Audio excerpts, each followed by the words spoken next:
और सदका तो खैरात भी करते तो जिस तरह हम करते हैं ना, नाराज़ ना होना। कभी कभी ना बाज़ लोगों को बांटते देखते हैं तो तकलीफ़ होती है। आपने देना तो है तो अगर खुश दिली से दे दें, अता तो करना है तो अगर चलो सही तरीके से हो जाए, हंस खेल के हो जाए, परेशान न किया जाए साहिल को, तो कितना अच्छा है।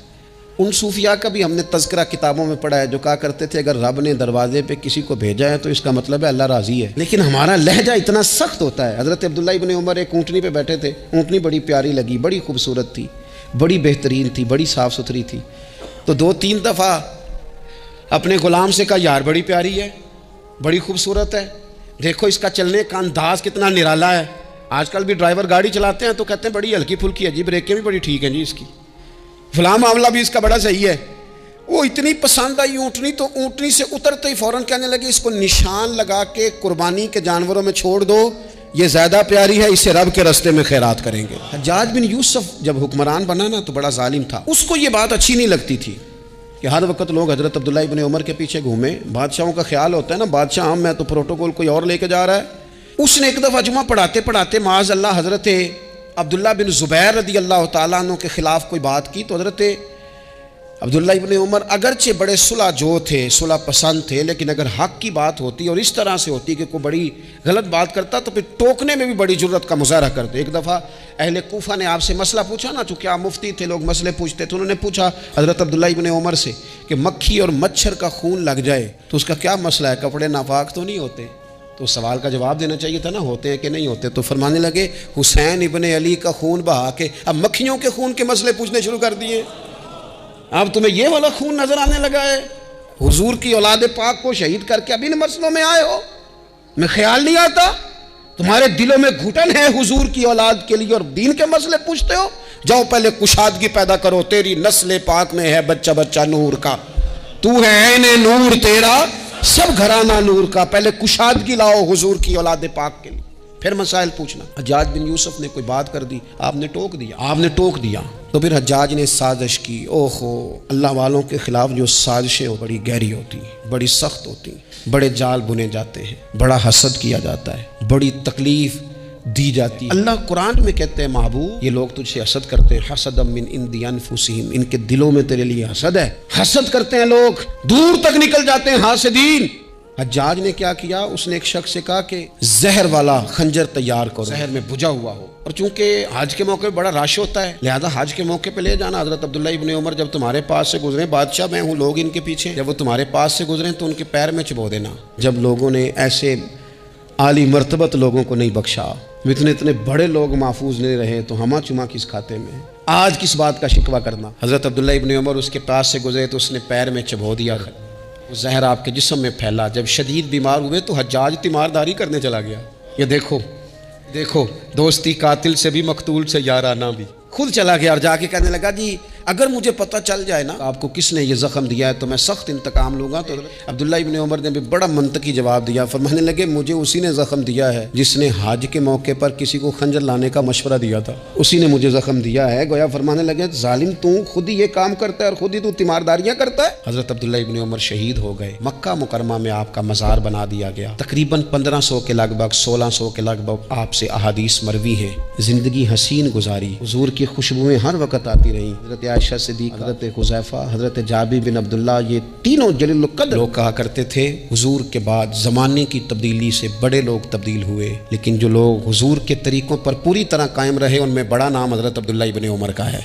बड़ा नाम। रात भर इबादत करते और दिन को ज़ोहर से असर तक अल्लाह की याद में मसरूफ़ रहते। 3 बातें अपनी ज़िंदगी में समझे, एक तो जिस बात का पता नहीं है उसको कभी डिस्कस ना करें, ये हमें हज़रत अब्दुल्ला इब्न उमर की ज़िंदगी ने बताया। दूसरी बात यह है कि कोशिश करें, सखावत करनी है अल्लाह की रज़ा के लिए तो उसमें अल्लाह की रज़ा ही पेश नज़र। और तीसरी बात ये जितना हो सके अपने आप को हुजूर के दरवाजे के करीब करें, नबी पाक के रस्तों का मुसाफिर बने। हज़रत अब्दुल्ला इब्न उमर रदी अल्लाह ताला अन्हु को ना ग़ुलाम आज़ाद कराने का बड़ा शौक़ है ना। एक बंदा किसी ने ख़रीद लिया है, वो उसका पाबंद है, बड़ी तकलीफ़ में होते थे लोग।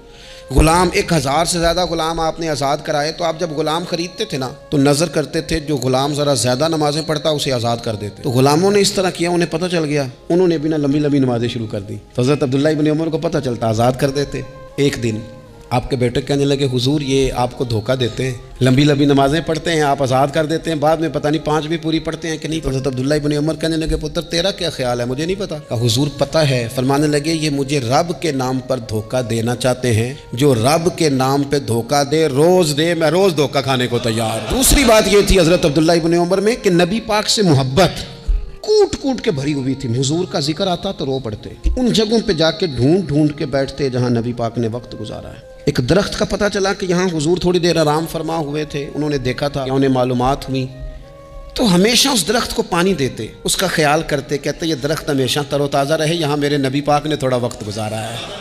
वो मक्का मुकरमा में भी जाते तो वो जगह ढूंढ ढूंढ के जहाँ हुजूर ने नमाज पढ़ी थी नमाज पढ़ते। मस्जिद नबवी में आते तो जिस मिंबर पर हुजूर बैठ के खुतबा देते तो उस पर हाथ फेर के चेहरे पे मलते। हुजूर की कब्र अनवर पर हाजिरी देते, अस्सलामु अलैका या रसूल अल्लाह कह उस बारगाह आली मर्तबत में हाजिरी देते। हजरत सिद्दीक अकबर को सलाम करते, हजरत उमर को सलाम कर। पैर सुन्न हो गया एक दफ़ा चलते चलते, तो किसी ने कहा जिससे सबसे ज़्यादा प्यार है ना उसे पुकारो, पैर ठीक हो जाएगा। तो कहने लगे या मोहम्मद सल्लल्लाहु अलैहि। इमाम बुखारी ने लिखा है अल अदबुल मुफरद में, खुद इमाम बुखारी लिखते हैं हज़रत अब्दुल्लाह इब्न उमर ने या मोहम्मद कहा और उनका पैर सोया हुआ ठीक हो गया। ये लोग बड़ी मोहब्बत करने वाले। आप फरमाया करते थे शायद ज़िंदगी में लोगों ने किसी से इतना प्यार किया ना नबी पाक अलैहिस्सलाम के ग़ुलामों ने मुझसे किया है। हर वक्त लोग इनके गिर्द रहते, लोग मोहब्बत करते। हज़रत अब्दुल्लाह इब्न उमर रज़ी अल्लाह तआला अन्हु के पास एक गधा था। हम पंजाबी में तो कहा करते थे कि बड़ा साऊ जानवर है, बड़ा धीमा है, बड़ा अच्छा है, सवारी भी करते थे उस पर बोझ भी रखते थे और भी कई काम, जानवरों का चारा भी उस पर रख के लाया जाता था। बहुत सारे लोग उसकी तारीफ़ करते थे कि जाहिर है उस वक़्त ये जानवर हर घर की ज़रूरत होते थे।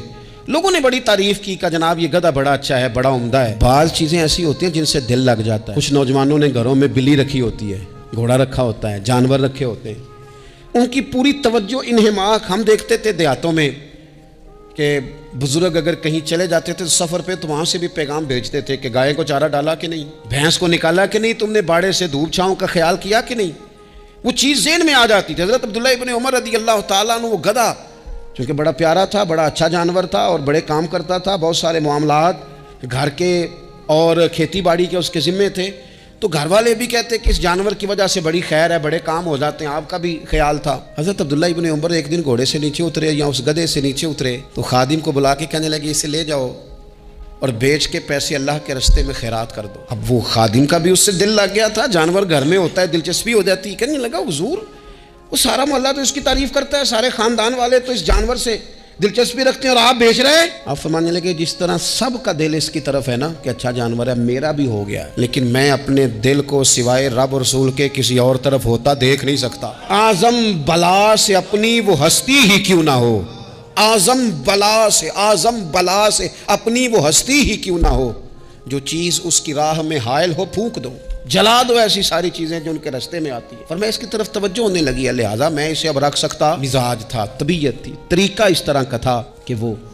फिर एक और बात बड़ी खूब थी, हज़रत अब्दुल्लाह इब्न उमर उन लोगों की पजीराई बड़ी करते थे जो खैर का काम करते थे। दीनी काम कोई बंदा भी करे उसकी पजीराई हो, उसकी तारीफ़ हो, खैर के जुमले हों ताकि दीनदारी फैले। अल्लाह के नेक बंदे कहते किसी जगह भी तुम्हारा दिल अल्लाह रसूल के मुकाबले में उलझना नहीं चाहिए। कोई ऐसी चीज़ जो रुकावट बन रही हो, रुकावट वो क्या कहते हैं, कचरा आ गया है, उस कचरे को लोग ठीक नहीं करते, कहते निकाल दो ताकि मामला सही रहे। एक छोटा सा बारीक सा हल्का सा धागे की तरह का एक टुकड़ा अगर किसी वक्त गोश्त का आपके दांत में उलझ जाए ना, सारा जायका तबाह कर देता है। लोग मुख्तलिफ चीज़ें ले के खिलाल करते हैं दांतों का ताकि वो निकल जाए। ज़रा सी भी चीज़ अगर किसी जगह रुकावट बन जाए ना, बड़ा बेहतरीन खाना खा रहे थे, ज़बरदस्त ग़िज़ा आप खा रहे थे, एक सिर्फ उसमें ना हल्का सा दाना ऐसा है जो सख्त था, कचरा आ गया, रोड़ा आ गया, तो वो सारे खाने का जायका तबाह कर देता है। बाज़ लोग ऐसे होते हैं कि एक बाल निकला है ना कभी खाने में से तो खाना छोड़ देते हैं, यार ये सारा जायका ख़राब हो गया। हमारे साथ ये हुआ है, ये तो है ना दुनियावी मामला। इसी तरह का मसला रूहानी ज़िंदगी में होता है। कई दफ़ा ना हम मानने को तैयार नहीं होते, लेकिन हमारे ऊपर दौलत की मोहब्बत पूरी तरह सवार होती है, वो सजदे में ज़ौक़ आने नहीं देती। शोहरत की मोहब्बत पूरी तरह सवार होती है, वो दुरूद और सलाम का, जिक्र का, इबादत का जायका लगने नहीं देती। वो जो कहा था ना वल्लज़ीना आमनू अशद्दु हुब्बन लिल्लाह, ईमान वाले सबसे बढ़कर अल्लाह से प्यार करते, सबसे बढ़कर रसूलुल्लाह सल्लल्लाहु अलैहि वसल्लम से मोहब्बत करते हैं। क्यों कहा गया था? इसलिए कि इन मोहब्बतों के मुकाबले में ज़रा भी कोई और मोहब्बत आती है रूहानी जायका ख़राब कर देती है। हमारा दिल नहीं लगता, हम बोर होते हैं, हम परेशान होते हैं। मसला ये है कि जिस दिल में सिर्फ रब रसूल को होना चाहिए था वहाँ शोहरत आ गई है, शोहरत की मोहब्बत आ गई है, दिखावा आ गया है, माल आ गया है, कई कई किस्म के हमने बहुत माज़अल्लाह इकट्ठे कर लिए, और फिर वो सारी कैफ मस्ती आए, ये कैसे हो सकता है?